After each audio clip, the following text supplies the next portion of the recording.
Item ಯಾವುದೇ ಇರಲಿ try ಮಾಡಿ ಆಚಿ ಚಿಕನ್ ಮಸಾಲಾ. ಚಿನ್ನಸ್ವಾಮಿ ಸ್ಟೇಡಿಯಂನಲ್ಲಿ ಮೊದಲ ಟೆಸ್ಟ್ ಪಂದ್ಯಕ್ಕೆ ಇಂದಿಗೆ 50 ವರ್ಷ.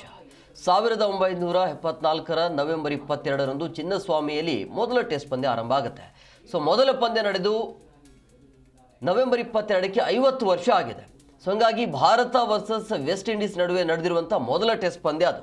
ಸೊ ಮೊದಲ ಟೆಸ್ಟ್ ಪಂದ್ಯಕ್ಕೆ 50 ವರ್ಷಗಳ ಕಾಲ ತುಂಬಿರುವಂಥ ಹಿನ್ನೆಲೆಯಲ್ಲಿ ಇವತ್ತು ಸಂಜೆ ಅದರ ಒಂದು ಕಾರ್ಯಕ್ರಮ ಸಂಭ್ರಮಾಚರಣೆ. ಸೊ ಕಾರ್ಯಕ್ರಮವನ್ನು ಆಯೋಜನೆ ಮಾಡಲಾಗಿದೆ.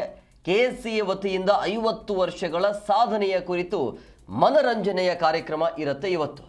ಮಾಜಿ ಕ್ರಿಕೆಟಿಗ ರಾಹುಲ್ ದ್ರಾವಿಡ್, ಅನಿಲ್ ಕುಂಬ್ಳೆ ಸೇರಿದಂತೆ ಇತರೆ ಗಣ್ಯರಿಗೂ ಕೂಡ ಈ ಕಾರ್ಯಕ್ರಮಕ್ಕೆ ಆಹ್ವಾನ ನೀಡಲಾಗಿದೆ. ಸೊ ಹಂಗಾಗಿ ಈ ಟೆಸ್ಟ್ ಪಂದ್ಯ ಆರಂಭ ಆಗಿ ಚಿನ್ನಸ್ವಾಮಿ ಸ್ಟೇಡಿಯಂನಲ್ಲಿ 50 ವರ್ಷ ಪೂರೈಸ್ತಾ ಇರುವಂಥ ಹಿನ್ನೆಲೆಯಲ್ಲಿ ಸೊ ಈ ಒಂದು ಕಾರ್ಯಕ್ರಮ ನೆನಪಿಗಾಗಿ ಒಂದು ಕಾರ್ಯಕ್ರಮ ಮಾಡೋದಕ್ಕೆ KSCA ಮುಂದಾಗಿದೆ.